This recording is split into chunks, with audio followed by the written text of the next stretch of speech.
the sea, somewhere waiting for me. My lover stands on golden sands and watches the ships that go sailing. Hey everyone, welcome back to Sequel Showdown. Today we're here for our third episode, and this is going to be a little bit different than the ones we've previously had because we're going to be diving into a new genre, also appealing a little bit more to our older Gen Z audience, kind of our younger Gen Z too. But today we're going to be discussing Finding Nemo and its sequel, Finding Dory. And so Finding Nemo came out in 2003, which is around when all of us were born, so this is a big movie for our childhood. And then Finding Dory came out in 2016 when we were starting to enter our teenage years. And so a little bit about them. Finding Nemo had a budget of $94 million, but they actually ended up to make $940 million globally. And this was the highest grossing Disney film for 3 years, and the highest grossing animated film of all time until Shrek 2 came out the year after. But these are very big movies, created a lot of hysteria too. Fun fact, there was an influx of clownfish purchases as pets after the movie, which was kind of funny because they kind of wanted to bring awareness of sea life, but it ended up creating more people buying them as pets. In addition, Finding Dory had a budget of $200 million, so a lot more, but it also generated a lot more. It generated $1.029 billion worldwide, and I think this is kind of similar to our other movies that we see, where when you have such a long gap in between sequels, it's gonna kind of create that nostalgia and popularity, so more people are gonna want to see it, and so this can be a reason why Dory was such a bigger, higher grossing film. And so just to get into it, we're gonna discuss what our favorite movies are first. And so mine is Finding Nemo, and that could be, come with the territory of how Dory came out when we were teenagers, so we weren't as interested in maybe animated films at that time, but I just love the feel of Nemo and Marlin going on his adventure to find him, and I feel like it just brings a lot more nostalgia for me. I know they have a ride for Nemo in Disney World, and I remember going on that as a kid, but I still loved Finding Dory. I thought it was a great sequel to Finding Nemo, so I'll let you guys say which one's your favorite. My favorite has to be Finding Dory. Something about Finding Nemo, just the dentist scene, always kind of freaked me out, but I recently learned that that scene was inspired by Andrew Stanton, the director, a childhood memory he had. So I guess that kind of changes it, but I'm still going to have to go with Dory.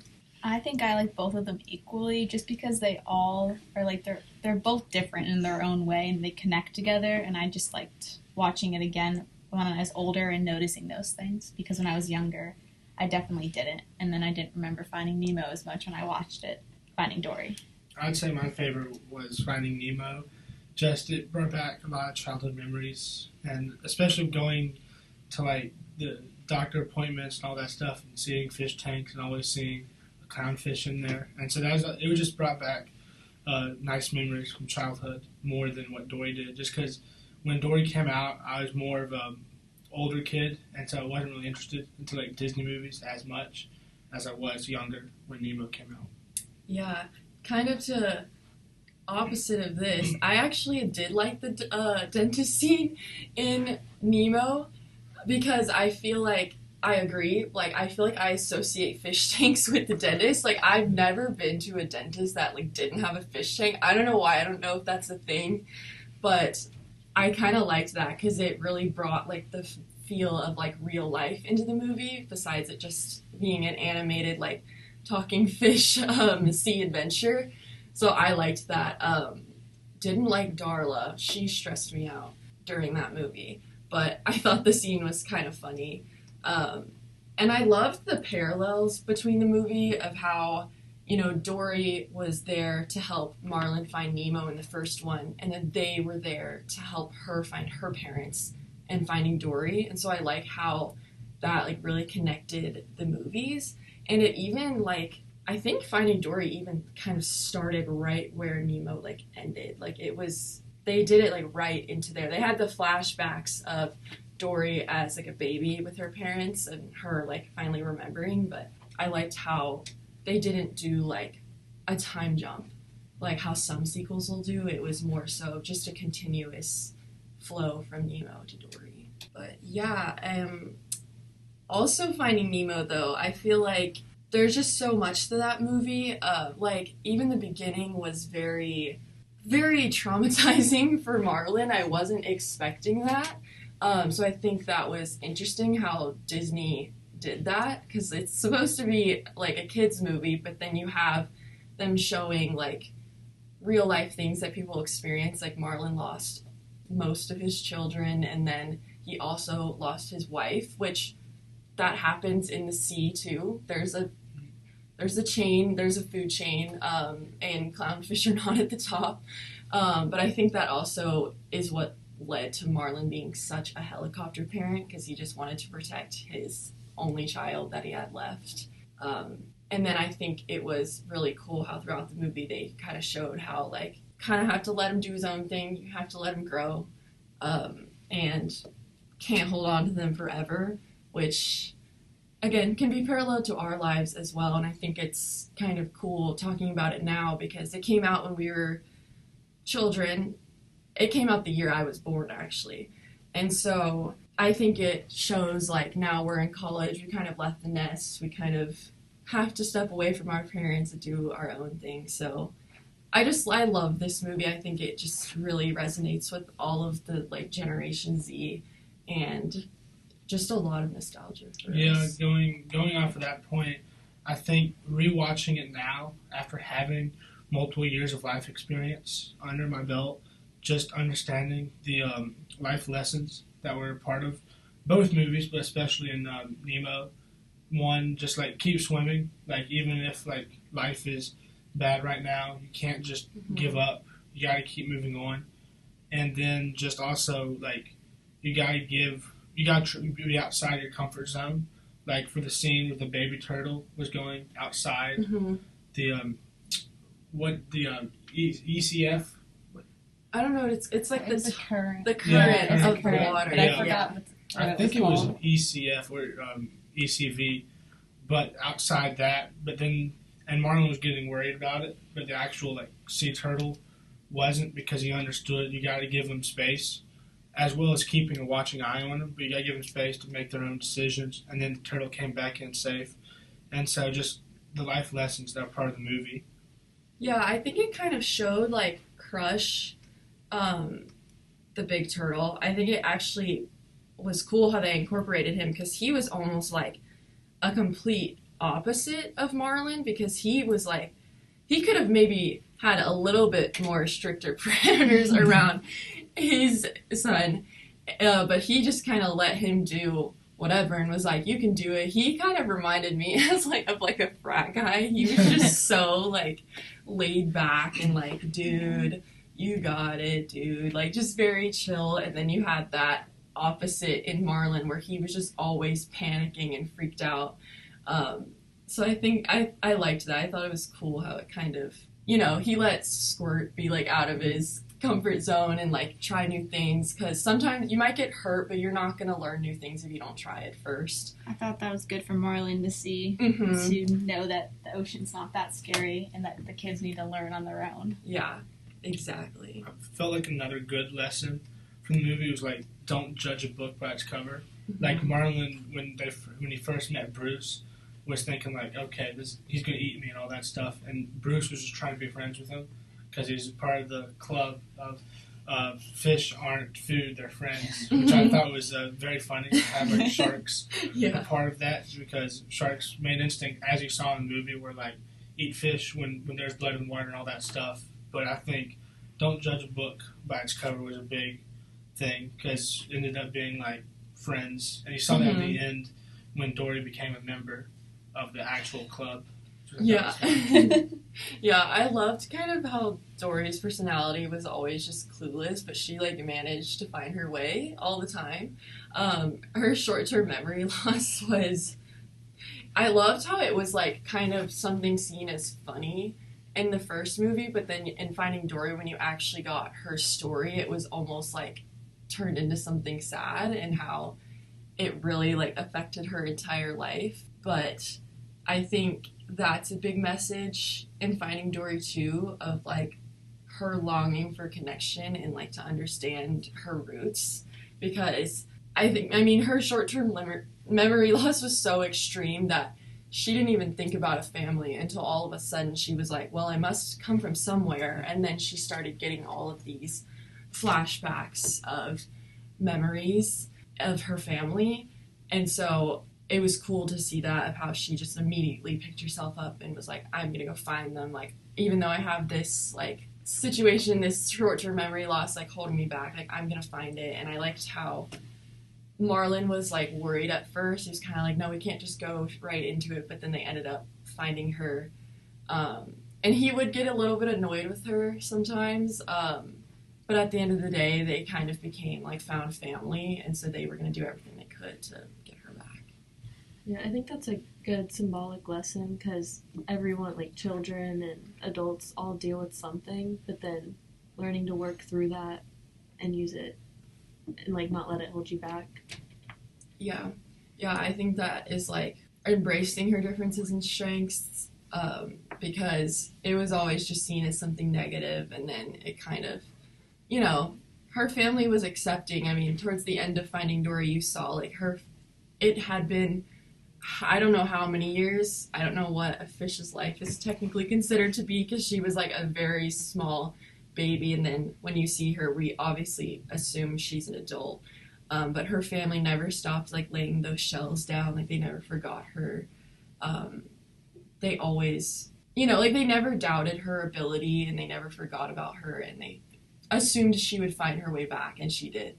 So I thought that was a very cool touch at the end of her like finding her parents to be laying out shells. Okay, so another cool fact that we learned about Finding Nemo, and this actually goes for a lot of animated films, and that's why you see such big gaps in between the original and the sequel, is that it takes a long time to film, like get the screenplay, do all of the animation, get the voices behind the characters. And so Finding Nemo actually started filming in 1997, and then we obviously know it was released in 2003. And so I think that's an interesting fact about just how long it takes to put animated films out. I know we haven't talked about animated films yet on this podcast, but that is not uncommon in Disney. There's a lot of animated film series that we see.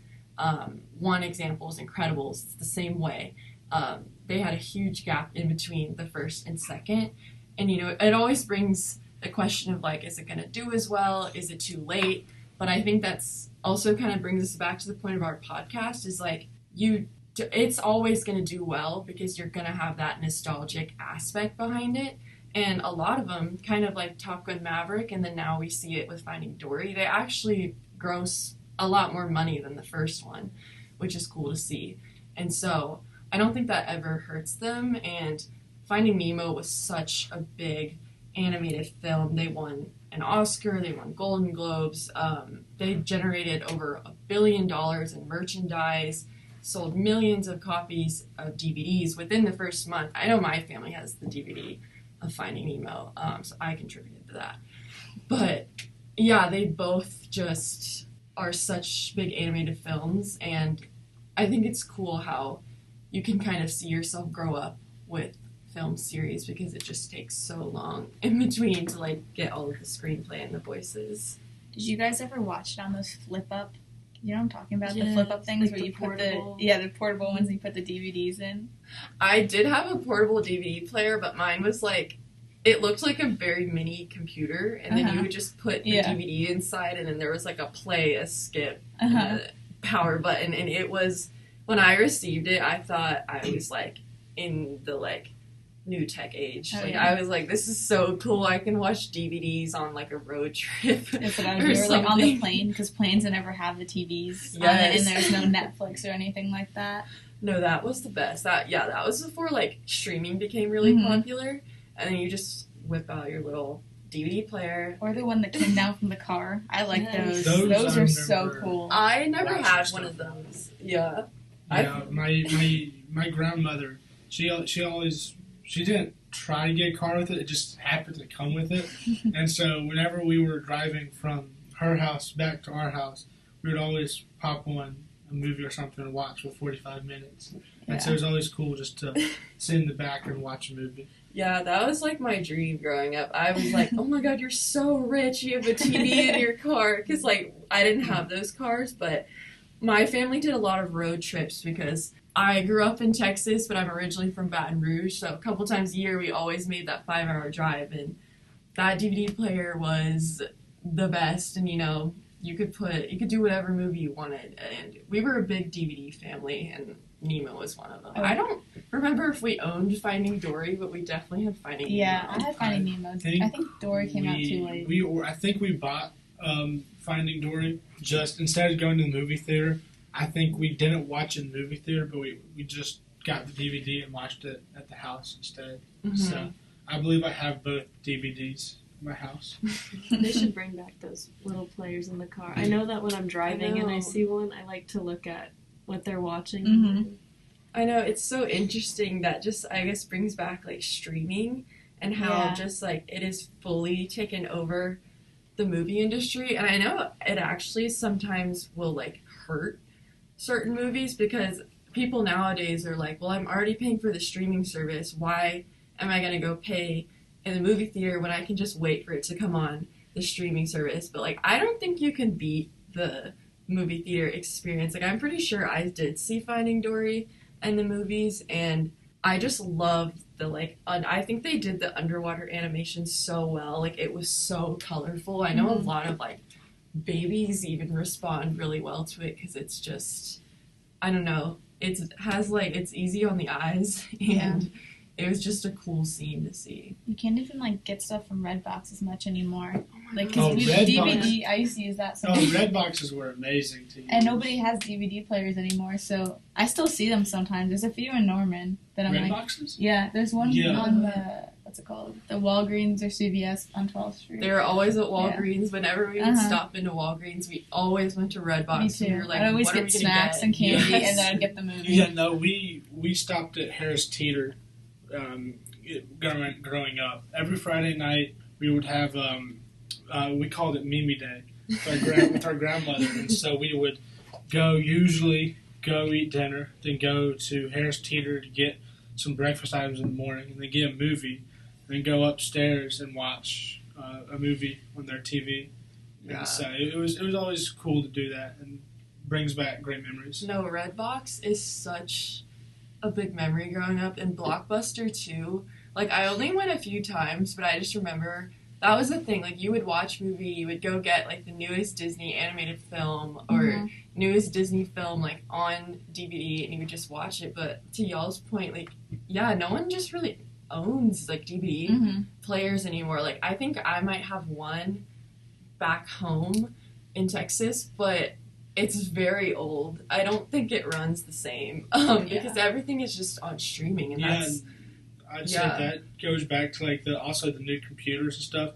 Like one of my mom's first Apple computers always had a DVD player. Yeah, you could. And she would just pop you it could just in watch the and you'd movie. watch on the computer. And since going away from like all that stuff and more streaming stuff, they don't add the DVD players anymore on the computers because nobody uses those anymore. So I know. Yeah, I miss DVDs. That was like such a big thing like in our childhood, but also you can't ignore how like easy streaming has become.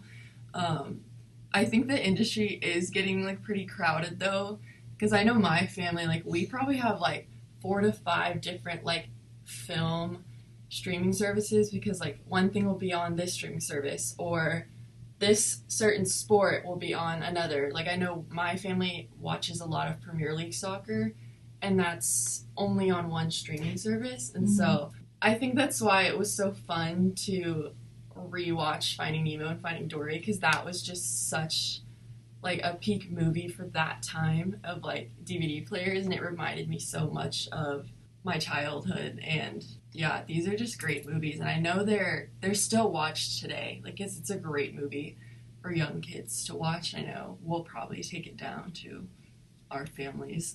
Yeah, I'd say in also the end. elementary school movie days. That was Oh my that was a goodness. popular choice. It was. Were Disney movies. I think we watched.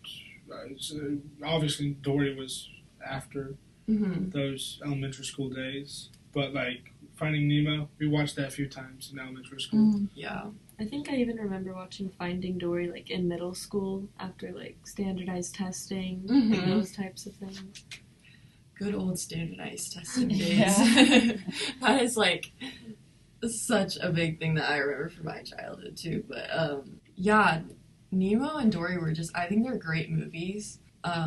I don't know, yeah, they have great messages. I think that's why they're so good for kids too, because like you said, the Just Keep Swimming message is great, and I think that's something you can even take to your future, and to just remind yourself that like you'll get through it, you'll be all right. And then you see it in Dory too, like her perseverance to just like find her parents. Like she just keeps swimming. Like even though we all have stuff that's gonna hold us back, like her short-term memory loss, it's good to just keep going, especially like around our age, like this older Gen Z audience. We're either about to graduate college or have graduated college, and we're maybe experiencing our first job and kind of starting out our career. And I know a lot of times you maybe feel like you're not where you're at in life when you just start your first job for your career, but kind of like the movie, you just have to keep going and push through. And I think that's one of the reasons why I wanted to talk about this today too, because you can relate it back to so many aspects of our life. And yeah, Finding Nemo and Finding Dory are great movies. Watch them if you haven't, and stay tuned for our episode that is coming next week. We have a very special Halloween episode coming for a movie that was recently remade. And so stay tuned for that. As always, follow us on Instagram. It's going to be Sequel Showdown, no spaces, all undercase. Follow us on YouTube too. And we hope to see you here next week for episode 4. You don't want to miss it.